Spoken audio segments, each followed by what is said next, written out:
Hello girls. This video is primarily made for parents and the young girls who have now been empowered by none other than the Honorable Supreme Court to appear for the ND written examination. Yes, there is cheer and happiness all around, and it's a landmark decision. If it is implemented in its entirety, it is going to be a positive change as far as the nation and the outlook of the entire world is concerned.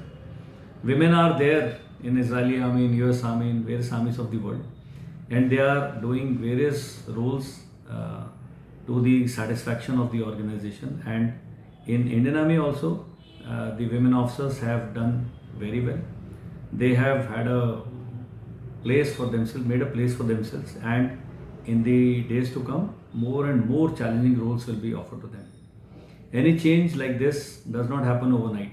So, though there is cheer, but you give yourself time, give the system time to rise to the occasion. Overnight, the National Defence Academy cannot be making a separate squadron for you, or Army, Navy, and Air Force creating additional vacancies for you. But as I said, the decision of allowing girls in the Sainik schools and now to appear for the National Defence Academy exam, it opens a whole lot of positive options for all the girls. I have a daughter, she is in class 9th, and I would like her to wear the uniform. I'm very, very proud of the uniform, and all of us actually have to deserve the uniform. So, this is what I'm going to talk about. Women in the army, yes. Women in NDA, yes. Everything is permitted. But then there is a big question that what role is envisaged for us by the system? It is to protect and guard the country. And I have a lot of queries. A lot of people keep talking to me कि sir combat role में women को allow कर देना चाहिए, ये कर देना चाहिए. बिल्कुल करो. But after selecting the right material, after training them and conditioning them psychologically. Combat arms, the way our adversaries are, extreme violence is has to be sustained by these arms, has to be inflicted by the enemy.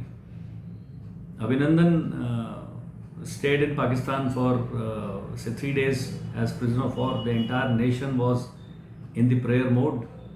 Imagine a woman pilot captured by any terrorist group or the adversary.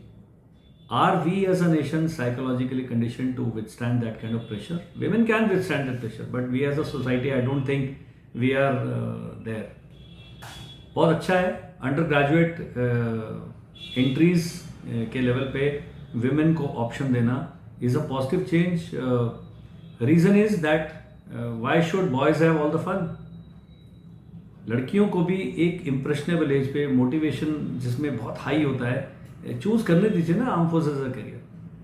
Late them fight, let them bear the entire load of training and conditioning and physical hardships, and let them be better person the way we are. लोग कहते हैं लड़कियों को select कर लीजिए. मैंने कहा जी 3 लाख लड़के जो अपियर करते हैं इंडिया के लिए 300 ही ज्वाइन करते हैं, तो 2,99,700 जो पुरुष हैं वही स्टैंडर्ड को मीट नहीं कर पाते. आप में दम है, हमारी छोरियां छोरों से कम है क्या? तो आ जाओ फिर मैदान में, प्लीज़ करें. तो बहुत अच्छा आपके लिए शुरुआत है. बहुत एक बधाई की पात्र हैं सभी, और माननीय न्यायालय भी बधाई की पात्र हैं. लेकिन लोगों का ये कहना है सर आर्मी नहीं चाहती है कि लड़कियां आएँ. अरे आर्मी कौन होती है चाहने ना चाहने वाली? आप ये देखिए कि आप दुश्मन का जो व्यवहार है वैसा ही उसके साथ व्यवहार करने की केपेबल हैं, तो प्लीज़ आइए. बहुत ऐसी प्रदेश हैं हमारे, बहुत ऐसी महिलाएं हैं. आप मैरी कॉम का उदाहरण दे लीजिए, देख लीजिए. तो ऐसा नहीं है कि वो फाइटर्स नहीं है, वो हमसे भी बड़ी फाइटर्स हैं. It is only matter of giving them a chance. So this is a welcome change. Overnight नहीं होगा. कल आप एनडीए में नहीं जा रहे, टाइम लगेगा. बी दिस थिंग, कोई भी सिस्टम को चेंज होने में समय लगता है, आप उसका समय दीजिए. किस दिशा में जा रहे हैं वो देखना बहुत ज़रूरी है. तो हम एक पॉजिटिव दिशा में जा रहे हैं. और एक मेरी शिकायत महिलाओं से 2 शिकायतें हैं कि केवल आप ऑफिसर रैंक्स या अधिकारी बनने की कोशिश ना करें, केवल सारा जोर उसी पर मत लगाएं. आप सैनिक भी बनिए, और दूसरा है कि फिर कोई जब सेनाएं हैं वहाँ पर फिर स्पेशल प्रिविलेजेस की बात ना करें। अगर आप कॉम्बैट रोल चाहते हैं, अगर आप चाहते हैं कि कंधे से कंधा मिला के काम करें, फिर इक्वल फुटिंग पे सब होगा। और कोई वैकेंसीज मैं नहीं रिकमेंड करता कि इतनी वैकेंसीज लेडी ऑफिसर्स के लिए, लेडी कैडेट्स के लिए होनी चाहिए। It should be even playing ground, सब आ जाओ। 100 बंदे चाहिए, अगर 100 लड़के आपसे बेटर हैं तो 100 के उनको ज्वाइन कर दो। अगर आप 100 लड़कियां आ जाती हैं, लेट द गर्ल ज्वाइन। तो जेंडर पैरिटी जैसे शब्दों से यार मैं वाकफियत नहीं रखता हूँ, जेंडर न्यूट्रलिटी चाहिए अपने को। बिकॉज आज जब मैं इनसे ललन टॉप टीवी को इंटरव्यू दे रहा था तो मैंने कहा कि एक छेद है वो पूरे कार को पहिए में थोड़ा सा पंचर हो जाए तो वो आपको कार को निष्क्रिय कर देता है, चला नहीं सकते आप उसको। यही नेशनल सिक्योरिटी है, बहुत छोटी सी भी उसमें एरर का स्कोप नहीं है। सो एक तरफ ये कहना कि जी गर्ल्स बिल्कुल इंडिया जाएंगी, पक्का जाएं। एक बहुत जल्दी आप करियर चूज करें और 3 साल ट्रेनिंग करें और एक बेहतर अधिकारी बन के, बेहतर ह्यूमन बीइंग बन के देश में आएँ और सेनाओं को ज्वाइन करें, अगर आप में सेनाओं का जो क्राइटेरिया मीट करने की एबिलिटी है तो क्यों नहीं करें। अब ओवरनाइट, जैसे मैंने कहा, एनडीए आपको ओवरनाइट आपके लिए अकोमोडेशन नहीं बना देगा। सोसाइटी का माइंडसेट है, उसको चेंज होने में समय लगेगा।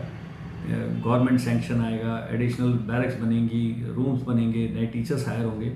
और अगर बहुत जल्दी है, सुप्रीम कोर्ट जी कहते हैं कि नहीं जी परसों से करिए, तो फिर एक ऑल्टरनेट एकेडमी आपको ढूंढनी पड़ेगी ताकि अंडर ग्रेजुएट लेवल पर जो हमारी लड़कियां हैं वो एक अच्छा करियर चूज़ कर सकें। तो मैं बधाई देना चाहता हूँ पहले इस डिसीजन के लिए, और मैं आपको एक चेतावनी भी देना चाहता हूँ क्योंकि मैं एनडीए में रहा हूँ तो मेरे बहुत सारे कोर्समेट्स थे, बैचमेट्स थे, सीनियर जूनियर, जो शायद उस ट्रेनिंग के साथ कोप अप नहीं कर पाते हैं, बीच में छोड़ देते हैं। तो आपको उसके लिए तैयार रहना है। सिलेक्शन प्रोसेस बहुत टफ होगा, बहुत ज़्यादा मुश्किल है एनडीए भी ज्वाइन करना। तो आप अपनी तैयारी करें, बिल्कुल अपने आप को गेयरअप करें, तैयार हों और तब इसको ज्वाइन करें। केवल वैकेंसी हमारे लिए रिजर्व है ऐसे कह के मत आइएगा। आप बोलो भाई जो भी आएगा हम देखे जाएंगे। तीसरी चीज़ जो है, आईएमए में जब मैं कंपनी कमांडर तो ग्रेजुएशन के बाद भी जो कैडेट ज्वाइन करते हैं, कई हैं 1 से 2% जो आईएमए का भी प्रेशर विथस्टैंड नहीं कर सकते। So training is tough. उसके बाद मैं इन्फेंट्री में रहा हूँ 25 साल, और 25 साल में जो जो एक इन्फेंट्री के अधिकारी को करना होता सब कर लिया। और मैंने देखा है विमेन ऑफिसर्स हमारे साथ आना शुरू हो गई थी, डॉक्टर्स थे, सिग्नल्स में थी, इंजीनियर्स में थी, आर्टिलरी एडी में थी। और मैं एक उदाहरण सबको देता हूँ कि जब मैं परतापुर से चंडीगढ़ आया हूँ ग्लेशियर का अपने टेन्योर ख़त्म करके, तो AN-32 जो जहाज़ था उसका पूरा क्रू जो था वो लेडी ऑफिसर्स का। बहुत अच्छा लगा, बहुत बढ़िया फ्लाइट थी। और मुझे बड़ी खुशी हुई कि एज अ नेशन हम एक बहुत अलग उदाहरण स्थापित कर रहे हैं और एक बहुत पॉजिटिव दिशा में जा रहे हैं। जेंडर इनइक्वालिटी जो है केवल देश में नहीं है, वो पूरे विश्व में है, और विश्व उससे निकल रहा है। कई जगह पर तो आप अफगानिस्तान का उदाहरण लें तो बिल्कुल एक्सट्रीम मेजर्स मिलेंगे, और वही अगर आप इजरायली आर्मी देखें तो women soldiers are performing all the jobs that are expected out of the men. So ये एक पॉजिटिव चेंज है, लेकिन एक पॉजिटिव चैलेंज भी है। आपको इस चेंज को एक्सेप्ट करना पड़ेगा, इसके साथ ही चैलेंज को भी एक्सेप्ट करना पड़ेगा। तो मैं बधाई देना चाहता हूँ एक बार फिर से, पक्का आएँ एनडीए नहीं है मतलब अंडर ग्रेजुएट लेवल पर आप सेना को अपना करियर बनाएं। ये एक बहुत अच्छा आपको ऑप्शन दिया जा रहा है, और मुझे लगता है कि आने वाले दिनों में बहुत और चेंजेस जो हम सोचते रहे, जिनके बारे में बात करते रहे, वो भी हमें देखने को मिलेंगे।